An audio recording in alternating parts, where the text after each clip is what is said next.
বিসমিল্লাহির রহমানির রহিম।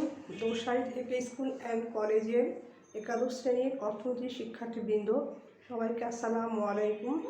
আশা করি সবাই ভালো আছো। আজকে পড়াবো অর্থনীতির দ্বিতীয় পত্র, প্রথম অধ্যায় বাংলাদেশের অর্থনীতির পরিচয়। গত ক্লাসে পড়িয়েছিলাম পাকিস্তানি শাসন ও শোষণ আমল এবং স্বাধীনতার পর 2018 সালের পাকিস্তান ও বাংলাদেশের উন্নয়নের বৈষম্যের চিত্র পড়িয়েছিলাম। আজকে পাবো বাংলাদেশের ভৌগোলিক অবস্থান, পরিবেশ, বাংলাদেশের প্রাকৃতিক পরিবেশ, সাংস্কৃতিক, মানবিক বা সামাজিক পরিবেশ। আজকে পড়াবো বাংলাদেশের ভৌগোলিক অবস্থান অর্থাৎ জিওগ্রাফিক্যাল লোকেশন অফ বাংলাদেশ পড়াবো। এখন প্রথমে পড়াবো ভৌগোলিক পরিচয় অর্থাৎ জিওগ্রাফিক্যাল আইডেন্টিটি। বাংলাদেশ 20 ডিগ্রি 34 ইঞ্চি উত্তর থেকে 26 ডিগ্রি 38 উত্তর অক্ষাংশ এবং 88 ডিগ্রি পূর্ব থেকে 92 ডিগ্রি 41 পূর্ব দ্রাঘিমাংশ মধ্যে অবস্থিত দক্ষিণ এশিয়ার একটি ক্ষুদ্র দেশ। মোট আয়তন হলো 56,977 বর্গমাইল বা 1,47,570 বর্গ কিলোমিটার বাংলাদেশের আয়তন। কর্কটক্রান্তি রেখা বাংলাদেশের প্রায় মাঝখান দিয়ে অতিক্রম করায় দেশটি ক্রান্তীয় অঞ্চলে অবস্থিত। বাংলাদেশের তিন দিকে রয়েছে ভারত, দক্ষিণ পূর্বে অর্থাৎ দক্ষিণ পূর্ব দিকে মিয়ানমার, বার্মা, দক্ষিণে বঙ্গোপসাগর, বাংলাদেশের পশ্চিমে ভারতের পশ্চিমবঙ্গ ও বিহার, উত্তরে পশ্চিমবঙ্গের উত্তরাঞ্চলের জেলা কুচবিহার, মেঘালয় ও আসাম এবং পূর্ব দিকে মিজোরাম, ত্রিপুরা ও আসাম। তাই বলা যায় ভারতের বৃহত্তর সীমানা বেষ্টিত হলো বাংলাদেশ। সীমানা রেখা বা বাউন্ডারি লাইন বাংলাদেশের মোট সীমানা হলো 5,138 কিলোমিটার। এর মধ্যে স্থল সীমা 4,427 কিলোমিটার এবং সমুদ্র সীমা হলো 711 কিলোমিটার। ভারতের সাথে মোট স্থল সীমার দৈর্ঘ্য হলো সীমানা দৈর্ঘ্য 4,156 কিলোমিটার। মিয়ানমারের সাথে সীমানার দৈর্ঘ্য হলো 271 কিলোমিটার। বাংলাদেশের রাজনৈতিক সমুদ্রসীমা 12 নটিক্যাল মাইল ও অর্থনৈতিক সমুদ্রসীমা 200 নটিক্যাল মাইল। এছাড়াও চট্টগ্রাম উপকূল থেকে 354 নটিক্যাল মাইল পর্যন্ত। মহীসোপানের তলদেশে সব প্রাণীজ ও অপ্রাণীজ সম্পদের সার্বভৌমত্ব অধিকার বাংলাদেশের। সমুদ্রসীমার বিরোধ নিষ্পত্তির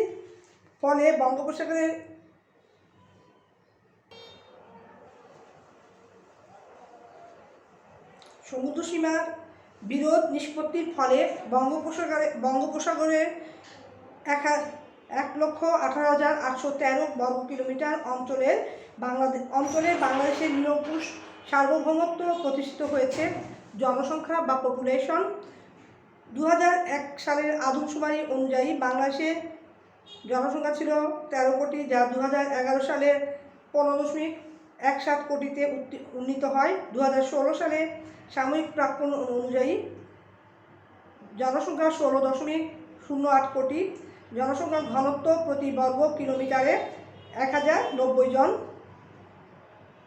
স্থূল জন্মহার প্রতি 1000 জনের 18.7 এবং স্থূল মৃত্যুর হার 5.1 প্রতি হাজারে। শিশু মৃত্যুর হার প্রতি হাজারে জীবিত জন্মে 1 বছরের কম 28 জন। জনসংখ্যার দিক থেকে বাংলাদেশ পৃথিবী নবম। চীন, ভারত, যুক্তরাষ্ট্র, রাশিয়া, ইন্দোনেশিয়া, ব্রাজিল, পাকিস্তান এবং জাপানের পরই বাংলাদেশের অবস্থান। এবার প্রতিবেশী দেশ অর্থাৎ নেইবরিং কান্ট্রি। বাংলাদেশের প্রতিবেশী দেশ হলো ভারত, মিয়ানমার, বার্মা, নেপাল, ভুটান এবং শ্রীলঙ্কা। ধর্ম বাংলাদেশের অধিবাসীদের অধিকাংশই মুসলমান। মোট জনসংখ্যা প্রায় 90 জন মুসলমান আর 9 জন হিন্দু এবং 0.6% অর্থাৎ বৌদ্ধ এবং 0.3% খ্রিস্টান ও অন্যান্য 0.1 ধর্মাবলম্বী উপজীবিকা। কৃষিকার্য বাংলাদেশের অধিবাসীদের প্রধান উপজীবিকা। দেশের মোট শ্রমশক্তির 40.6% কৃষিক্ষেত্রে, বাকি 20.4% শিল্পে এবং সেবা খাতে, 39% নিয়োজিত। প্রশাসনিক বিভাগ। বাংলাদেশে বর্তমানে 8টি প্রশাসনিক বিভাগ আছে। বিভাগসমূহ হল ঢাকা, চট্টগ্রাম, খুলনা, রাজশাহী, বরিশাল, সিলেট ও ময়মনসিংহ। এই বিভাগসমূহের মধ্যে 64টি জেলা এবং 493টি উপজেলা ও 640টি থানা এবং 4571টি ইউনিয়ন পরিষদ এবং 59,990টি মৌজা, 90,229টি গ্রাম, 12টি সিটি কর্পোরেশন ও 328টি পৌরসভা রয়েছে। বাংলাদেশ পৃথিবীর বৃহত্তম বদ্বীপ। উত্তরে হিমালয় পর্বত, দক্ষিণে বঙ্গোপসাগর বাংলাদেশের পরিবেশের উপর গভীরভাবে প্রভাব বিস্তার করেছে। দেশটির উপর দিয়ে অসংখ্য নদ নদী বয়ে গিয়েছে। বাংলাদেশের ভূমি রূপ উত্তর হতে দক্ষিণ দিকে ক্রমশ ঢালু হওয়ায় এসব নদ নদী উপনদীর শাখা নদীগুলো উত্তর দিক হতে দক্ষিণে বঙ্গোপসাগরে অভিমুখে প্রবাহিত হয়েছে। উত্তর পূর্ব, দক্ষিণ পূর্বাংশের পাহাড়িয়া অংশ ব্যতীত সমগ্র বাংলাদেশ এসব নদ নদীর পলল দ্বারা গঠিত, অর্থাৎ পলিমাটি দ্বারা গঠিত। এছাড়া দক্ষিণে প্রবাহিত নদ নদীসমূহের বয়ে নিয়ে যাওয়া পলি দ্বারা বাংলাদেশের সমুদ্র সীমানায় নতুন নতুন চর জেগে উঠেছে। ওঠার ফলে ক্রমাগত দেশের আয়তন বৃদ্ধির সম্ভাবনা দেখা দিয়েছে। এটা হচ্ছে আমাদের বাংলাদেশের মানচিত্র। বাংলাদেশের মানচিত্র, আন্তর্জাতিক সীমানা রেখা সূচক, বিভাগীয় সূচক, তারপর জেলা, রাজধানী, বিভাগীয় সদর, নদী, এগুলো দেখানো হয়েছে বাংলাদেশের। এই উপরে হলো উত্তর, দক্ষিণ, পূর্ব, পশ্চিম, এখানে বঙ্গোপসাগর।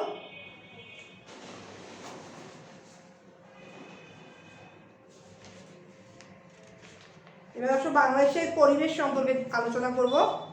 পরিবেশ বা এনভায়রনমেন্ট কাকে বলে আমরা সবাই জানি। আমাদের চারপাশে যা কিছু আছে, প্রাণী, মানুষ ও প্রাণী, উদ্ভিদের বিকাশকে প্রভাবিত করে, তাই হচ্ছে আমাদের সাধারণত পরিবেশ। অর্থাৎ সাধারণত পরিবেশ বলতে পারিপার্শ্বিক অবস্থাকে বোঝায় যা মানুষ, প্রাণী ও উদ্ভিদের বিকাশকে প্রভাবিত করে। তবে আরও সুনির্দিষ্টভাবে আমরা বলতে পারি যে পারিপার্শ্বিক অবস্থা উন্নয়নের ধারাকে প্রভাবিত করে, অর্থাৎ যে পারিপার্শ্বিক অবস্থা উন্নয়নের ধারাকে প্রভাবিত করে তাকে পরিবেশ বলে। পরিবেশ শব্দটির অর্থ বিস্তৃত ও ব্যাপক। পরিবেশ প্রাকৃতিক ও সাংস্কৃতিক বা সামাজিক উপাদানের সমন্বয়ে গঠিত। পরিবেশের উপাদান পরিবেশ উপাদানকে দুভাগে ভাগ করা হয়েছে: প্রাকৃতিক পরিবেশ ও সাংস্কৃতিক, মানবিক বা সামাজিক পরিবেশ। এবার প্রাকৃতিক পরিবেশ কাকে বলে, অর্থাৎ ফিজিক্যাল এনভায়রনমেন্ট বা প্রাকৃতিক পরিবেশ। আমাদের চারপাশে প্রকৃতি প্রদত্ত যেসব বস্তু আছে তাদের সমষ্টিগতভাবে প্রাকৃতিক পরিবেশ হিসেবে আখ্যায়িত করা হয়।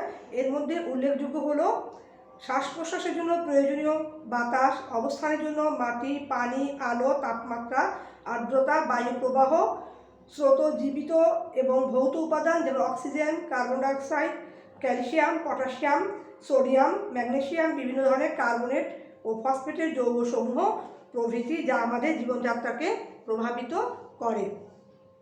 এবার প্রাকৃতিক পরিবেশ হতে প্রাকৃতিক ভারসাম্য বিষয়ে আমরা অবহিত হই, অর্থাৎ প্রাকৃতিক পরিবেশ থেকে কীভাবে প্রাকৃতিক ভারসাম্য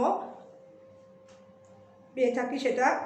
পরিবেশ দূষণ, জলস্ফীতি, ভূমিক্ষয় ইত্যাদি ক্রমবর্ধিষ্ণু সমস্যা এবং সেসবের যথাযথ সমাধানে সচেষ্ট হতে হবে। আমরা হতে পারি পরিবেশের ভারসাম্য রক্ষায়। তারপর খ নাম্বার হচ্ছে অরণ্যভূমি ও অন্যান্য প্রাকৃতিক সম্পদ সংরক্ষণের জন্য প্রয়োজনীয়তা, অর্থাৎ বিষয়ে সচেতনতা অনুভব করি। বন্যপ্রাণী ব্যবস্থাপনায় সুষ্ঠু ধারণা। তারপর কৃষি, মৎস্য চাষ প্রভৃতির উৎপাদন বৃদ্ধিতে সচেষ্ট হওয়া। ফসল অথবা স্বাস্থ্যের পক্ষে ক্ষতিকর জীবগুলো দমন, জীবের স্বাভাবিক জীবনযাত্রা বিবর্তন প্রভৃতি প্রাকৃতিক পরিবেশের উপর নির্ভর করে। বাংলাদেশের প্রাকৃতিক পরিবেশ। এবার বৈচিত্র্যময় ভৌগোলিক অবস্থানের কারণে বাংলাদেশ বিশ্বের অন্যতম জীববৈচিত্র্য সমৃদ্ধ একটি দেশ। তবে অন্যান্য উন্নয়নশীল দেশের মতোই বাংলাদেশেও পরিবেশগত উন্নয়ন একটি বড় চ্যালেঞ্জ। যেহেতু অর্থনৈতিক কার্যাবলী এখনও দেশের প্রাকৃতিক সম্পদের উপর বহুলাংশে নির্ভরশীল, সেহেতু গুরুত্বপূর্ণ সেক্টরসমূহের জিডিপিতে অবদান টেকসই ও উন্নত পরিবেশ দ্বারা অনেকাংশে প্রভাবিত হয়। অর্থনৈতিক উন্নয়ন ও টেকসই পরিবেশ পরস্পর অঙ্গাঙ্গিভাবে জড়িত হয়। পরিবেশ সংশ্লিষ্ট বিষয়াদিকে উন্নয়ন কার্যক্রমের সাথে সমন্বিত করার বিষয়টি খুবই গুরুত্ব পেয়েছে।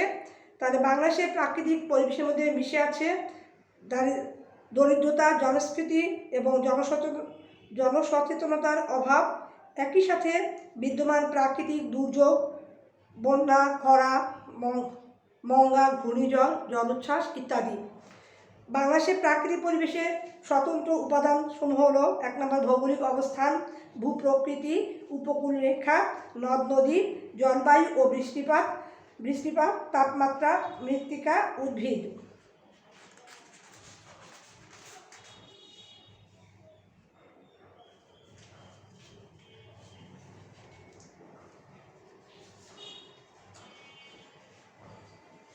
উদ্ভিদ, খনিজ সম্পদ, প্রাণীজ সম্পদ, বায়ু প্রবাহ, এগুলো হচ্ছে আমাদের বাংলাদেশের প্রাকৃতিক পরিবেশের স্বতন্ত্র উপাদান সমূহ।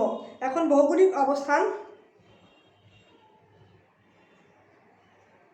বাংলাদেশ 24 ডিগ্রি 34 ইঞ্চি থেকে 26 ডিগ্রি 38 উত্তর অক্ষাংশ এবং 88 ডিগ্রি 01 ইঞ্চি থেকে 92 ডিগ্রি 41 পূর্ব দ্রাঘিমার মধ্যে অবস্থিত। বাংলাদেশের দক্ষিণ পূর্ব দিকে কিছুটা সীমান্ত মিয়ানমারের সাথে সংযুক্ত। এছাড়াও 3 দিকে ভারত এবং দক্ষিণে বঙ্গোপসাগর। ভারতের সাথে সীমানার দৈর্ঘ্য 4156 কিলোমিটার, মিয়ানমারের সাথে 271 কিলোমিটার এবং বঙ্গোপসাগরের সাথে সমুদ্র উপকূলের দৈর্ঘ্য হল 711 কিলোমিটার। ভূপ্রকৃতি। বাংলাদেশের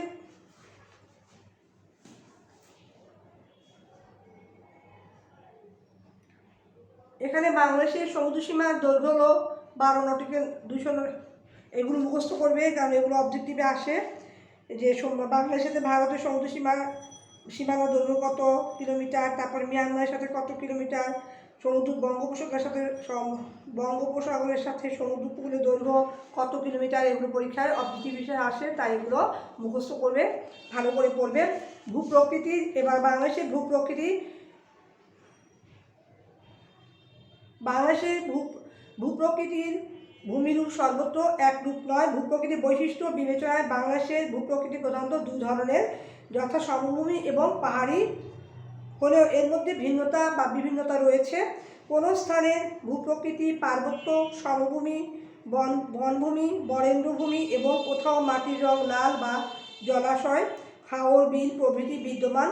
চট্টগ্রাম, পার্বত্য চট্টগ্রাম ও সিলেটের টারশিয়ারি যুগের পাহাড়ি অঞ্চল, রাজশাহী অঞ্চলের বরেন্দ্রভূমি, মধুপুর ও ভাওয়ালের গড়, কুমিল্লার লালমাই পাহাড় হলো প্রায় স্টোসিন কালের চত্বরভূমি বা সোপান, যা প্রায় 25,000 বছর পূর্বে গঠিত। এছাড়াও রয়েছে খুলনা, রংপুর ও দিনাজপুর এলাকার বনভূমি। মৌলভীবাজার ও হবিগঞ্জের পার্বত্য অঞ্চলে প্রচুর বৃষ্টিপাত হয় এবং চাও উৎপাদন হয়। এছাড়াও এখানে রয়েছে প্রাকৃতিক গ্যাস, খনিজ তেল, কয়লা ও চুনাপাথর। বরেন্দ্রভূমি, গড় ও লালমাই এলাকায় উৎপাদন হয় আলু, আনারস, তরমুজ, ভুট্টা এবং পান এবং বিস্তীর্ণ উর্বর সমভূমিতে ধান, পাট, ইক্ষু, তামাকসহ বিভিন্ন সবজি ও ফলমূল। উপকূল রেখা। বাংলাদেশের দক্ষিণে বঙ্গোপসাগরের সাথে 711 কিলোমিটার দীর্ঘ সমুদ্র উপকূল রেখা রয়েছে। খুলনার রায়মঙ্গল নদীর মোহনা হতে কক্সবাজারের টেকনাফ পর্যন্ত এটি বিস্তৃত। অর্থাৎ এই যে বাংলাদেশের বঙ্গোপসাগরের সমুদ্রসীমা 711 কিলোমিটার, এই সমুদ্রসীমাটা খুলনার রায়মঙ্গল নদীর মোহনা হতে কক্সবাজারের টেকনাফ পর্যন্ত এটি বিস্তৃত। সমুদ্রের উপকূল ভাগ ভগ্ন বা অভগ্ন উভয়ই হতে পারে। ভগ্ন উপকূল বিশিষ্ট দেশে শহরে বন্দর ও পোতাশ্রয় গড়ে ওঠে। বাংলাদেশের উপকূল রেখা বেশি ভগ্ন ও গভীর নয়, এ কারণে চট্টগ্রাম, মোংলা ও পায়রা নামক 3টি সামুদ্রিক বন্দর গড়ে উঠেছে। চট্টগ্রামে কর্ণফুলী নদীর তীরে 25 এপ্রিল 1807 চট্টগ্রামের কর্ণফুলী নদীর তীরে 25 এপ্রিল 1887 সালে চট্টগ্রাম সমুদ্র বন্দর উদ্বোধন হয় এবং 1888 সাল হতে এর কার্যক্রম শুরু হয়। এই কর্ণফুলী নদীর তীরে যে সমুদ্র বন্দর উদ্বোধন হয়েছে সেটি পশু নদী ও মোংলা নালার সংযোগস্থলে 1950 সালের 1 ডিসেম্বর মোংলা সামুদ্রিক বন্দরে গোড়াপত্তন হয়, অর্থাৎ 1 ডিসেম্বর 1950 সালে মোংলা সামুদ্রিক বন্দরে গোড়াপত্তন হয়। স্বাধীন বাংলাদেশের প্রথম ও দেশের তৃতীয় সামুদ্রিক বন্দর হল পায়রা। পটুয়াখালী কলাপাড়ার উপজেলার রায়নাবাদ চ্যানেল সংলগ্ন আন্দারমানিক নদীর তীরে টিয়াখালী ইউনিয়নে 19 নভেম্বর 2013 সালে পায়রা বন্দরের কার্যক্রম শুরু হয়। এছাড়াও এই অঞ্চলে সন্দ্বীপ, হাতিয়া, মহেশখালী, সেন্ট মার্টিন, কুতুবদিয়া প্রভৃতি ছোট বড় অসংখ্য দ্বীপ রয়েছে। এবার নদ নদী। বাংলাদেশের নদ নদী মানুষের অর্থনৈতিক জীবনে নদীর প্রভাব খুবই গুরুত্বপূর্ণ।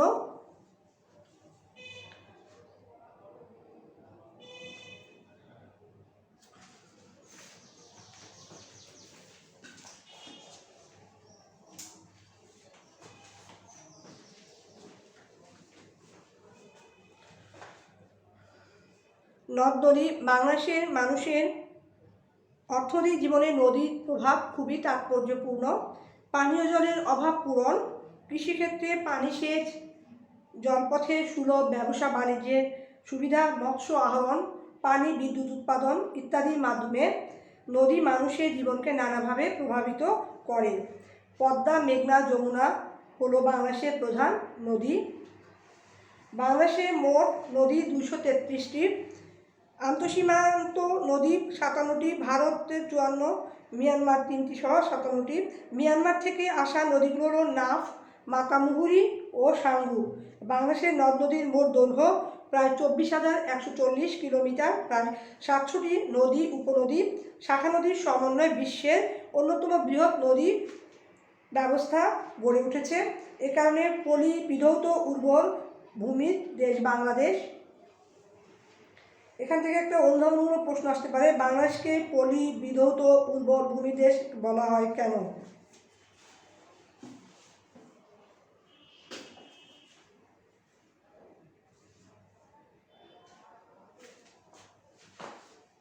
অন্যান্য প্রশ্ন, বাংলাদেশকে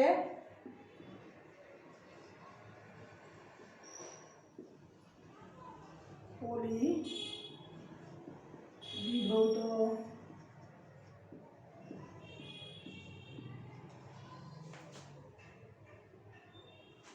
উর্বর ভূমি দেশ বলা হয় কেন? ভূমি দেশ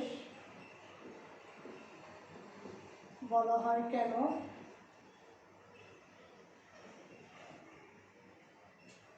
বাংলাদেশকে পলি বিধৌত উর্বর ভূমির দেশ বলা হয় কেন? এই প্রশ্নের উত্তরটা আমরা কীভাবে দিব? বলবো যে বাংলাদেশের প্রায় 700টি নদী, উপনদী, শাখা নদী সমন্বয়ে বিশ্বের অন্যতম বৃহৎ নদী ব্যবস্থার কারণে। আরেকটু ভালো করে যদি প্রশ্নটির উত্তর লিখতে চাই আমরা, তাহলে আমরা বলতে পারবো এভাবে যে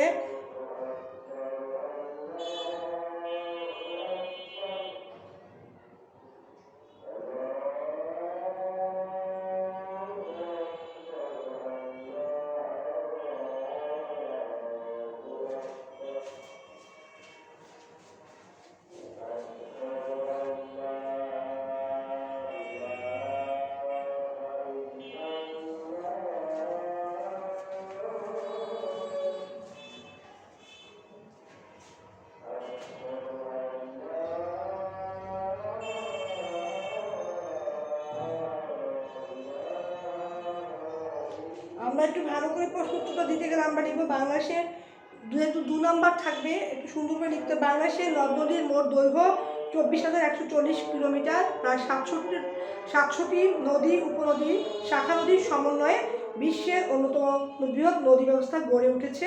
এ কারণে বাংলাদেশকে পলিবিধৌত উর্বর ভূমি দেশ বলা হয়।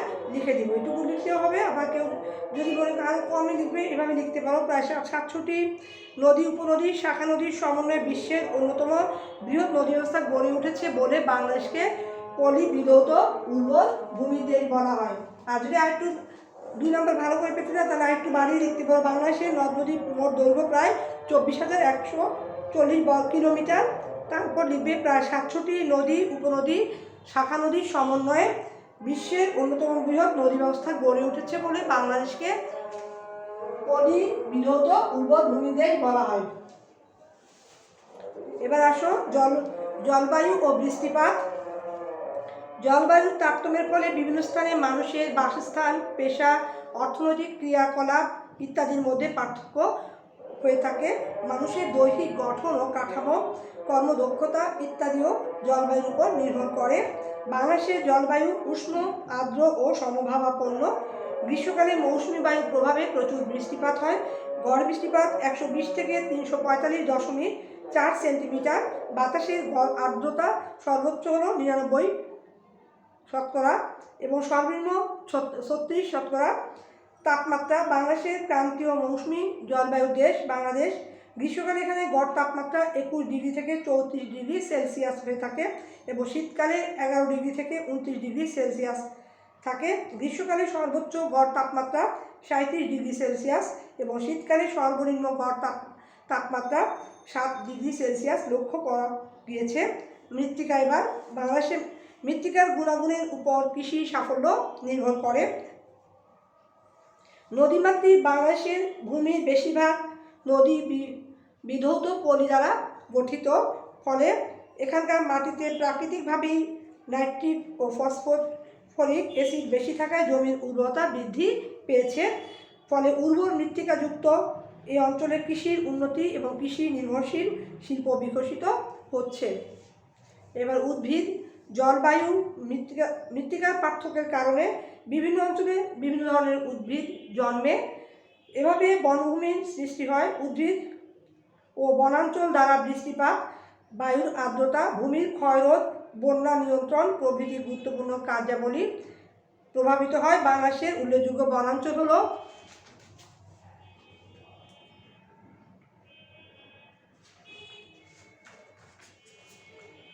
চট্টগ্রাম, পার্বত্য চট্টগ্রাম ও সিলেটের পাহাড়ি বনভূমি, যা ক্রান্তীয় চিরহরিৎ অরণ্য নামে পরিচিত। মোট আয়তন 15,326 বর্গ কিলোমিটার।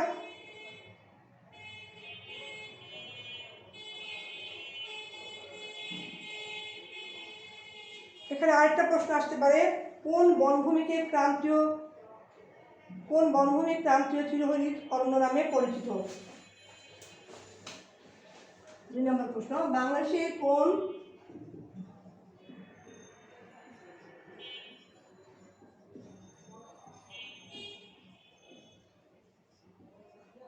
বনভূমি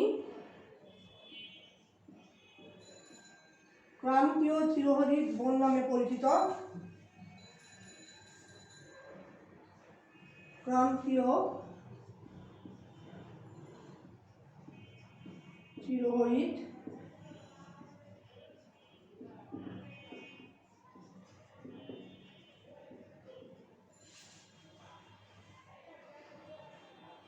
অরণ্য নামে পরিচিত।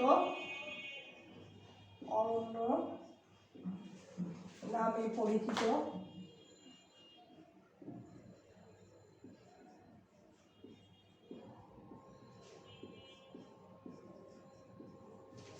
বাংলাদেশের কোন বনভূমি ক্রান্তীয় চিরহরিৎ অরণ্য নামে পরিচিত? আমরা উত্তরে বলবো চট্টগ্রাম, পার্বত্য চট্টগ্রাম ও সিলেটের পাহাড়ি বনভূমি ক্রান্তীয় চিরহরিৎ অরণ্য নামে পরিচিত। মোট আয়তন কত? 15,326 বর্গ কিলোমিটার। ঢাকা, টাঙ্গাইল, ময়মনসিংহ, দিনাজপুর ও রংপুরের ক্রান্তীয় পতনশীল ও পত্রযুক্ত বৃক্ষের বনভূমির মোট আয়তন 875 বর্গ কিলোমিটার এবং সুন্দরবন, টাইডাল বা ম্যানগ্রোভ সুন্দরবনের নাম। বনভূমির আয়তন ৬,৭৮৬ বর্গ কিলোমিটার। 2017 সালের অর্থনৈতিক সমীক্ষা অনুযায়ী 6,017 বর্গ কিলোমিটার। যে কোনো দেশের শতকরা 25% বনভূমি থাকা আবশ্যক হলেও বাংলাদেশে বর্তমানে মাত্র 11.00% বনভূমি রয়েছে। অর্থাৎ যে কোনো দেশের শতকরা 25% বনভূমি থাকা আবশ্যক অর্থাৎ প্রয়োজন, কিন্তু আমাদের বর্তমানে মাত্র 11.00% বনভূমি রয়েছে। হেক্টর জেলা প্রশাসনের নিয়ন্ত্রণাধীন। বাংলাদেশের মোট বনভূমির আয়তন হলো যে কোনো দেশের শতকরা 25% বনভূমি থাকা আবশ্যক, কিন্তু বাংলাদেশে মাত্র 11.00% বনভূমি রয়েছে।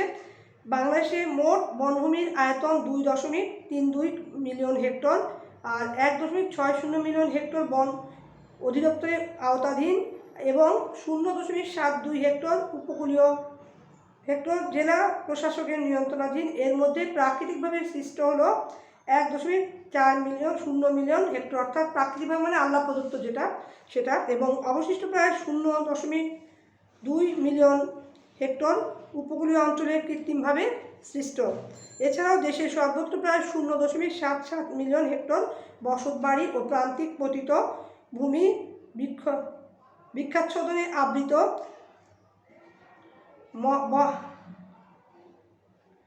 বন মহাপরিকল্পনা ও সহস্রাব্দ উন্নয়ন লক্ষ্যমাত্রা অনুযায়ী 2035 সালের মধ্যে দেশের 20% ভূমি বনাচ্ছাদনের আওতায় আনয়নের লক্ষ্যমাত্রা নির্ধারণ করা হয়েছে। খনিজ সম্পদ। মানুষের অর্থনৈতিক উন্নতিতে খনিজ সম্পদের প্রভাব সবচেয়ে বেশি, যা প্রাকৃতিক পরিবেশের উপাদান। এই খনিজ সম্পদ পৃথিবীর উন্নত দেশগুলোর শিল্প সমৃদ্ধির মূলে রয়েছে। বিভিন্ন ধরনের খনিজ সম্পদ। বাংলাদেশের প্রাকৃতিক গ্যাস, কয়লা, তেল, কঠিন শিলা, চুনাপাথর, সিলিকা বালু, গন্ধকসহ আরও অনেক মূল্যবান খনিজ সম্পদ রয়েছে। প্রাণীজ সম্পদ।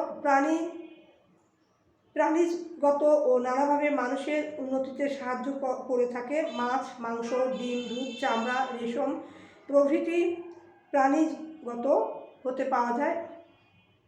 অর্থাৎ এখানে মাছ, মাংস, ডিম, চামড়া, রেশম প্রভৃতি প্রাণী জগৎ হতে পাওয়া যায়। এছাড়া পরিবেশের ভারসাম্য রক্ষা, পরিবহন ও কৃষি কার্য, চামড়া শিল্প প্রভৃতি প্রাণী জগতের উপর নির্ভরশীল।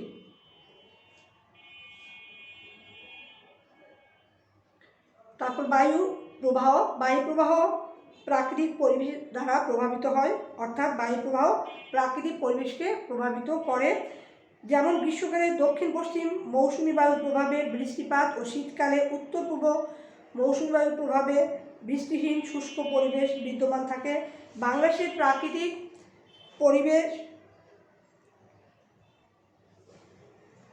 পরিবেশের উপর উত্তরের হিমালয় পর্বত ও দক্ষিণের বঙ্গোপসাগরের যথেষ্ট প্রভাব বিদ্যমান। এছাড়া বাংলাদেশের ক্রান্তীয় গ্রীষ্মমণ্ডলীয় অঞ্চলে অবস্থিত হয় সবুজ শ্যামল রূপ প্রকৃতির অপরূপ সাজে সজ্জিত এই দেশ। তারপর আলোচনা করব সাংস্কৃতিক, মানবিক বা সামাজিক পরিবেশ। আমাদের সাংস্কৃতিক, মানবিক বা সামাজিক পরিবেশ আলোচনা করব। সাংস্কৃতিক, মানবিক বা সামাজিক পরিবেশ অর্থাৎ সোশ্যাল এনভায়রনমেন্ট যাকে বলে, মানুষের সামাজিক কার্যাবলীর সমষ্টিগত ফলাফল যা মানুষের দ্বারা সৃষ্ট ও নিয়ন্ত্রিত, তাই হলো সামাজিক পরিবেশ। অর্থাৎ মানুষের সামাজিক কার্যাবলীর সমষ্টিগত ফলাফল যা মানুষের দ্বারা সৃষ্ট ও নিয়ন্ত্রিত, তাই হলো সামাজিক পরিবেশ। এই পরিবেশের উপাদানগুলো হলো জাতি, ধর্ম, সরকার, জনসংখ্যা, শিক্ষা ও প্রযুক্তি। অর্থাৎ জ্ঞানমূলক প্রশ্ন আসতে পারে সামাজিক পরিবেশের উপাদানগুলো কী কী। তখন আমরা বা সামাজিক পরিবেশ কাকে বলে যদি আসে, তখন বলবো মানুষের সামাজিক কার্যাবলীর সমষ্টিগত ফলাফল দ্বারা সৃষ্ট, যা মানুষের দ্বারা সৃষ্ট ও নিয়ন্ত্রিত, তাই হলো সামাজিক পরিবেশ। সামাজিক পরিবেশের উপাদান কী কী? মানুষের সামাজিক পরিবেশ উপাদান হচ্ছে জাতি, ধর্ম, সরকার, জনসংখ্যা, শিক্ষা ও প্রযুক্তি প্রভৃতি হচ্ছে সামাজিক পরিবেশের উপাদান। এবার জাতি, বাংলাদেশের বিভিন্ন অঞ্চলে বিভিন্ন জাতির লোক বাস করে। পরিবেশের উপর এদের মানসিকতা, চরিত্র, শারীরিক শক্তি প্রভাব বিস্তার করে। ধর্ম, ধর্ম সামাজিক পরিবেশের উপর প্রভাব বিস্তার করে। বিভিন্ন ধর্মাবলম্বীদের রীতিনীতি, মানুষ, তারপর আচার অনুষ্ঠান অর্থনীতিতে উল্লেখযোগ্য ভূমিকা রাখে। যেসব, যেমন সুদমুক্ত ব্যাংক ব্যবস্থা। জনসংখ্যা 1901 সালের বাংলাদেশ এলাকায় জনসংখ্যা অর্থাৎ আদমশুমারি অনুযায়ী জনসংখ্যা ছিল 2.89 কোটি। 1951 সালে 4.41 কোটি এবং 2001 সালে ছিল 1.30 কোটি। 2016 সালের সাময়িক প্রাক্কলন অনুযায়ী 16.08 কোটি। জনসংখ্যার ঘনত্ব প্রতি বর্গ কিলোমিটারে 1090 জন। এটাও আসতে পারে পরীক্ষায়, বাংলাদেশে প্রতি বর্গ কিলোমিটারে কতজন লোক বাস করে? 1090 জন লোক বাস করে। অবজেক্টিভ প্রশ্ন পড়বে। কোনো দেশের ব্যবসা বাণিজ্যের উন্নতি, কৃষি, শিল্প, খনিজ প্রভৃতি ক্ষেত্রে উন্নতি সাধনে জনবসতি বিশেষ সহায়তা করে। যেমন বিরল জনবসতির জন্য অস্ট্রেলিয়া পশুচারণ ভূমি, কিন্তু ঘন জনবসতির ফলে যুক্তরাজ্য ব্যবসা বাণিজ্য ও শিল্পে যথেষ্ট উন্নত। এছাড়াও সরকারের শিল্পনীতি, বাণিজ্য নীতি, দক্ষ মানব সম্পদ, কারিগরি শিক্ষা ও প্রযুক্তিবিদ্যা এসব উপাদান সামাজিক পরিবেশকে প্রভাবিত করে অর্থনৈতিক উন্নয়নকে ত্বরান্বিত করে।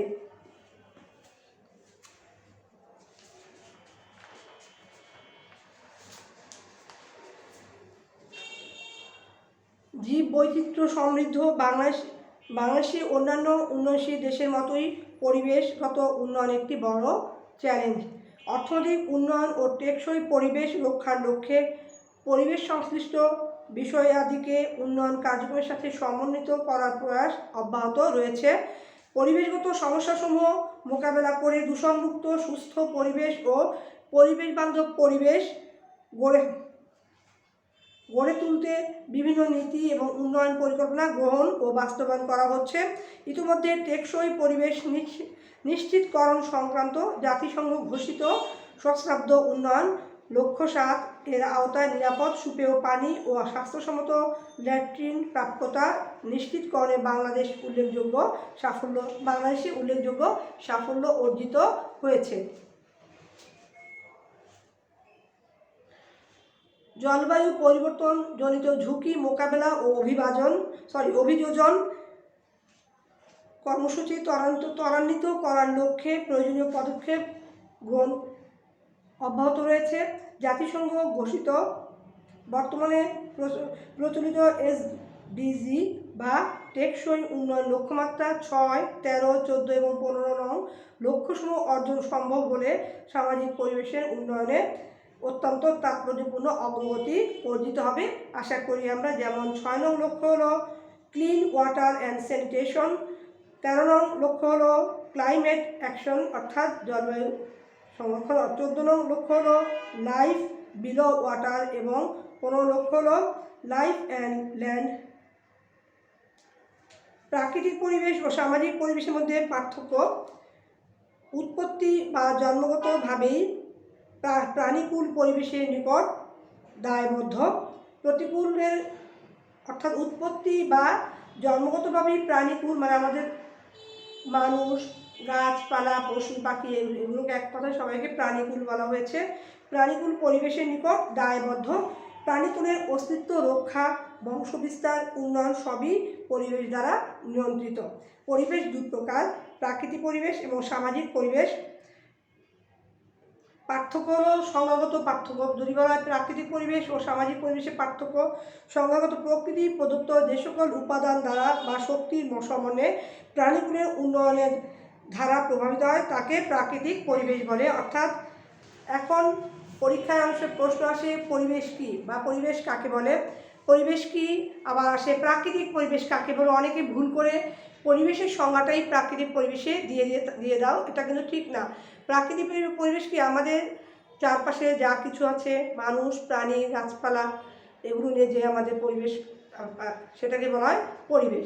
অর্থাৎ নিয়ে যে গঠিত সেটাকে বলা হয় পরিবেশ। আর প্রাকৃতিক পরিবেশ হচ্ছে যে মানুষের প্রকৃতি প্রদত্ত যে সকল উপাদান দ্বারা বা শক্তির সমন্বয়ে প্রাণীকুল, অর্থাৎ প্রাণীকুল বলতে এক কথায় মানুষ, গাছপালা, পশু পাখি এগুলোকে বোঝাচ্ছে, প্রাণীকুলের উন্নয়নের ধারা প্রভাবিত হয় তাকে বলা হয় প্রাকৃতিক পরিবেশ।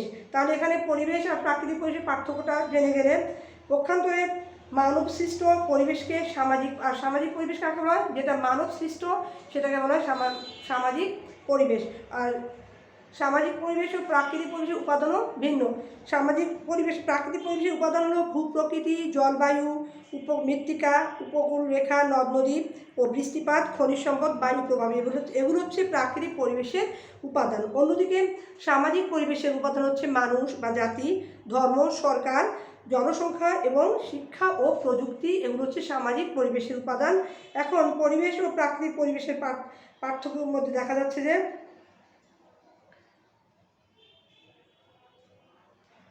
এবার পরিবর্তনশীলতা, অর্থাৎ পরিবর্তনশীলতার দিক থেকে পার্থক্য। প্রাকৃতিক পরিবেশের উপাদানসমূহ স্থির বা অপরিবর্তনীয়, কিন্তু সামাজিক পরিবেশের উপাদানসমূহ পরিবর্তনশীল, যেহেতু এরা মানুষের সৃষ্ট। নির্ভরশীলতা, প্রাকৃতিক পরিবেশ সামাজিক পরিবেশের উপর নির্ভরশীল নয়, কিন্তু সামাজিক পরিবেশের উপাদানসমূহ প্রাকৃতিক পরিবেশের উপাদান দ্বারা প্রভাবিত বা নির্ভরশীল। অর্থনৈতিক প্রভাব, প্রাকৃতিক পরিবেশের তারতম্য শুধুমাত্র মানুষের অর্থনৈতিক কার্যকলাপই নয়, মানুষের খাদ্য, পরিধেয়, বাসস্থান, কর্মদক্ষতা ও জীবনযাত্রার মান ইত্যাদিও পরিবর্তন করে থাকে এই প্রাকৃতিক পরিবেশ। প্রাকৃতিক পরিবেশের তারতম্যের কারণে পৃথিবীর কোনো অঞ্চলের মানুষ কর্মঠ, প্রগতিশীল এবং পরিশ্রমী, আবার অন্য অঞ্চলের মানুষ অলস প্রকৃতির। তবে সামাজিক পরিবেশের ভূমিকা এরূপ নয়।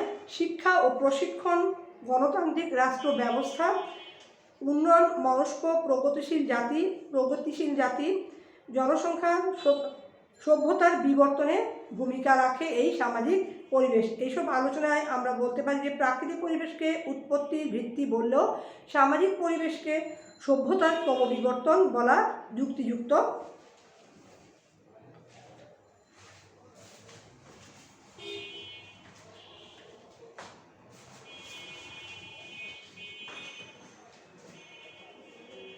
আজকে এই পর্যন্তই থাক। Thanks all.